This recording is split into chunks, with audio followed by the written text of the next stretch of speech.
Okay, my name is Wayne Wolford. I'm the founder curator of the Warren County Black History Museum.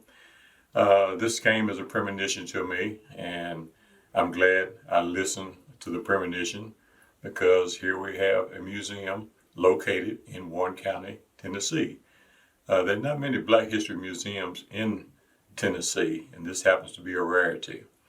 By starting this out, what I wanted to do was plant the seeds, for one thing, and preserve history and artifacts.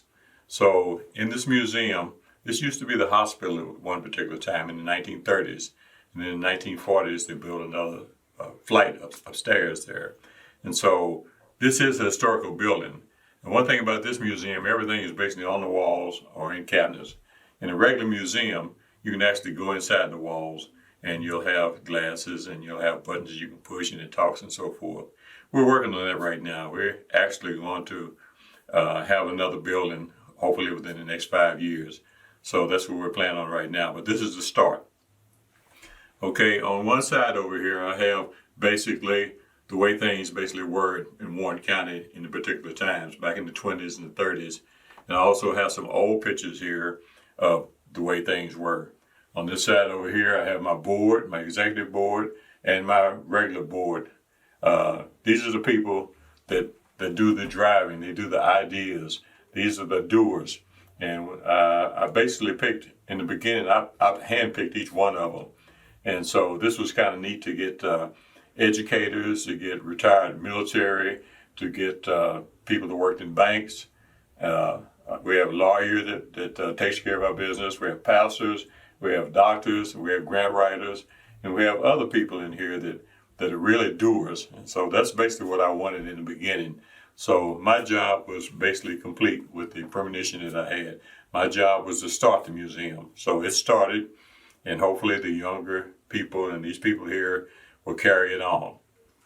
As we go down farther here, there are other things here in this museum that it took a lot of work, a lot of research. But I have pictures over here of the way things were in the housing area when they had urban renewal. They came through and they tore down a bunch of buildings and tried to do some reconstruction for us. The Black community is concerned. Here on the bottom here, I have a bench that was located upstairs in the courthouse for Black citizens to sit. I have other pictures here. I have stamps here. We've got a collection on. People can come in and loan stuff to us, or they can give it to us. So that's no problem.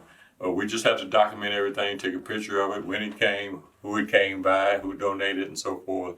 And so we have to catalog everything that's in here. That right there is a mission on its own.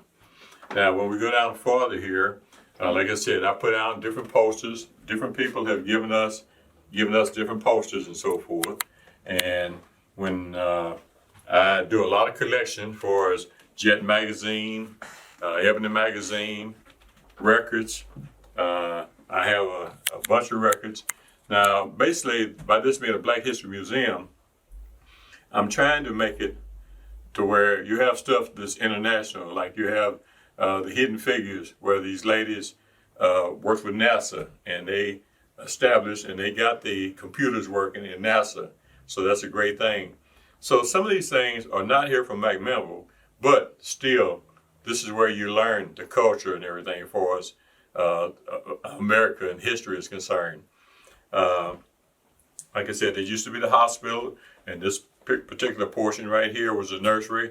There was upstairs there to where when children were born, they were brought down to the nursery, and they could actually come, parents could actually come in and see them. And then they could change their diapers here on this particular table here. As we go a little bit farther here, let me pause a minute. Go for it. Do you want to go, want me to go in each room, or you want to just go down the hallway and point it out? I would point it out, and then I'm going to go back through and get close-ups. Okay, all right. Okay, and what we try to do, again, is as far as grants is concerned, as far as donations, we're always welcoming these kind of things. We have gone to the legislation to try to see about getting some money for a building because the city has donated us property over at Bernard property, which used to be the old black school area at that particular time. So we have enough land there that we can actually put a real nice museum and cultural center. That's what it'll be called when it's established. Here on the left, these are where our donors are, and we put their names up here so they can be recognized. And when I go down a little farther here in this particular room here, I have churches, I have pastors, I have artists, I have family members of my particular family and other family members. This is office right here is for basically our headquarters. This is where our staff is. Rebecca Roberts, she does basically everything in here. So anything that when my time comes and I'm gone or whatever, she can take care of everything here at this particular time. So that's really neat to have it carry on like this. I try to keep the current events going on this particular board here. And in the hallway here, I have a couple of display cases where I have artifacts in here for old radios, stereos, irons, and stuff like that. And as we go down a little farther here, on this side over here, the right-hand side, is the sports room. This is where I'm trying to get as many people involved in sports, especially the ones that have moved up. Hi there. Oh, he's not filming now. I just put it on pause. Yeah. Is today the 15th? 15th. Yeah.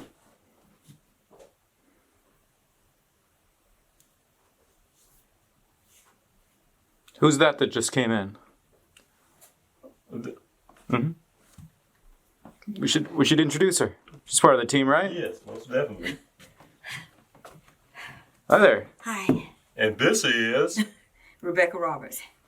and her duties are, I keep files, I do research, I'm a curator, I mop, I dust. I'm his everything. yes, she is, most definitely. Most definitely. Perfect. Thank you. Okay. Yeah, we can keep going. Okay. On this particular room here, I think I tried to point out that where this is a sports room, and this is where we have people that have gone ahead for our sports are concerned: football, baseball, basketball, coaches, and stuff like that.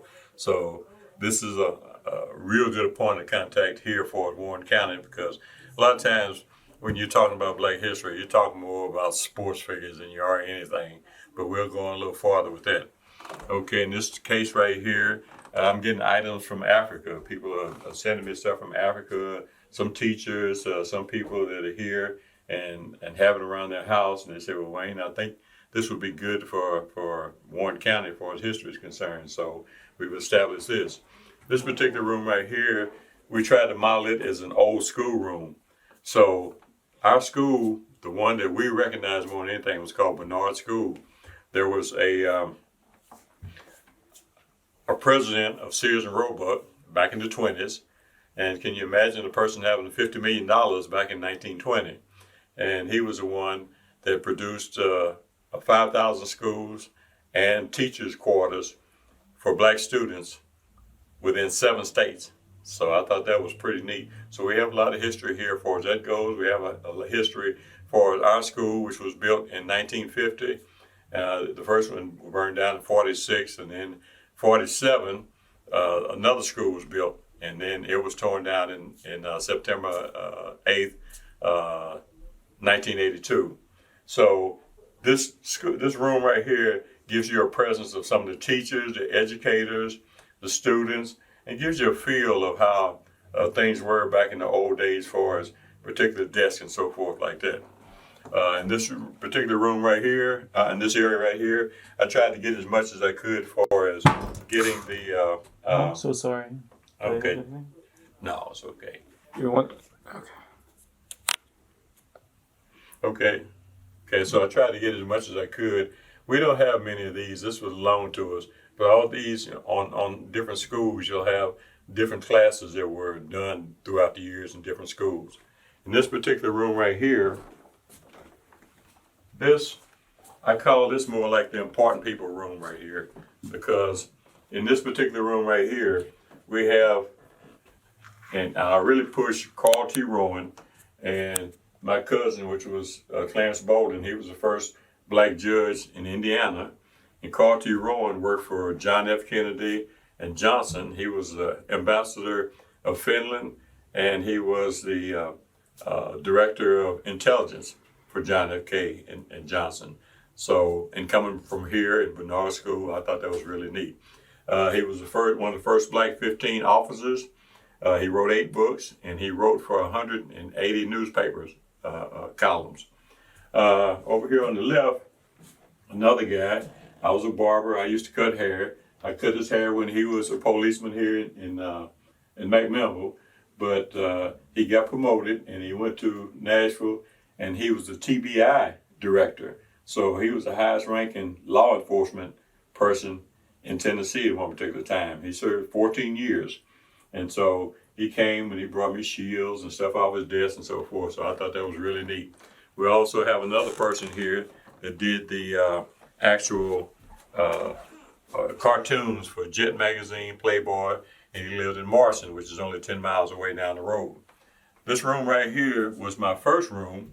It's a military room, and I'm retired military, and what I wanted to do was get a feel of how a museum would look.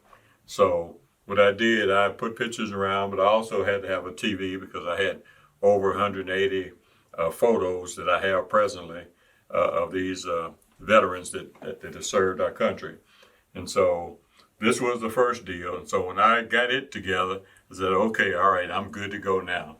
And this next room downstairs here, this is our last room downstairs, where I call this more of my McMinnville room because I have a lot of cassette players, old sewing machine. One sewing machine there is before Singer. It's called a Wheeler and Wilson, and it was built in 1851. And so I have an old record player here, not record player, radio, and it's a 1930. Everything here works. So this is kind of neat. So we have one more portion that we'll show you, and it's upstairs. So we'll go upstairs. Now we purchased this about a year and a half after we got Suite 13 downstairs. This is Suite 10. And I'm still working on it. Before, like I said, I used to be a director curator, so I had everything to do, the emails, the phone calls, the grants, the whole bit. And so I passed the director on to another person. So now I'm just considered as a founder curator. But what I need to do now is I need to get this portion right here set up just like I wanted for touring. It's kind of hard because you need people to bring stuff and tell you stories and stuff. And so this has kind of been my biggest problem right now. But I was glad to get this area because it is more space. And there also is a restroom here like there is downstairs. My treasury department, they're in this room right here. On this side right here, I'm still working on it. This is where I had my clubs for the Black History Club at the high school, the Black Student Council. I started a multicultural club about 8 years ago, and then Young Men United. So I'm still working on this room. This side right here is basically the kitchen. It's already equipped for everything. So somebody will cook in here, or bring food in here, or whatever, because we can have churches, groups, and so forth to come. Also, if we have students come, we bring out the chairs and everything in the conference room, and they can be there while we're doing the tours because our rooms are kind of small. So we try not to get in many more than 7 people in there at a time when we're doing a tour. Still, there's more displays here on the wall. We try to keep it like this. The dolly there. Yes, usually I have it inside. This room right here is for beauticians and barbers. I used to be a barber at one particular time. That's about the time when we had froze because the other barber, he cut Kovada's hair just short, kind of like mine, but nobody was doing the afros. So when I graduated from high school here, I went straight to Nashville and got my barber's license, and I started doing the afros. On this particular side right here, What's the key to cutting afros? the key? Yeah, the tips or Okay, well, you have to learn the culture and understand far as the hair, the skin, and so forth. Because some people have oily hair, natural oily hair, and it has to be washed out all the time. Some people have dry hair, and it causes flakes and so forth. So the thing about with most people, especially black citizens, their hair dries out real fast. So I had to basically wash it, and when I washed it, you put a lot of grease in there, and you take the hot comb and then you straighten it all out. When it's all out, it's uneven. And then when you do that, then you take the clippers and you shape it however they want it shaped. And then there's that spray stuff. You've probably seen movies where people sit on the couch and there are little drip places there on the couch, but I didn't put that much in there. But once you do it, it gets sparkly and everything. Wow, it looks good after that. So it depends on the individuals. You know, some people, like I said, have oily hair, some have dry hair. And if it's oily, it's very hard to get a fro going with something like that. Okay, and back here farther, I have degrees and so forth from 1800s, early 1900s of the teachers that were here. So it was kind of neat to get their certificates and so forth for teaching school. And some of these young ladies started 16, 17 years old, just teaching school here at Bernard. Okay, on the right-hand side here, I have a library. I'm getting so many books, as far as the Green Book, Life, Ebony, any kind of Jet magazines. I have kids books in here. I have Facts of Warren County. So this is a place where people can come in and get a feel, or bring their children in to get a feel of some of the culture here and the culture of the world, basically. On this side over here, this is my favorite room. This is the music room. There's a jukebox here. There's record players here from 1930, 1910. And the good part about it is they all work. So I have run tours through here. People can actually hear a 1910, a 1913 record played. And some of these aren't the big round records. They're records like a spool in a toilet paper. It's round, it's short, and that's where the tread is. And so when the needle goes on it, it plays it like that. So it's kind of neat because people never have seen records like that before. So what we're going to do is we're going to crank it up. Once it's cranked up, we turn it on. So a little switch here. And turn it on. Okay. That wasn't supposed to happen like that. But when you turn it on, then when you turn, this is the record right here. And the records are spools. And their recordings are like this. They're not like the regular flat records. And then when we turn it on, put the needle on it.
Super cool. Love it.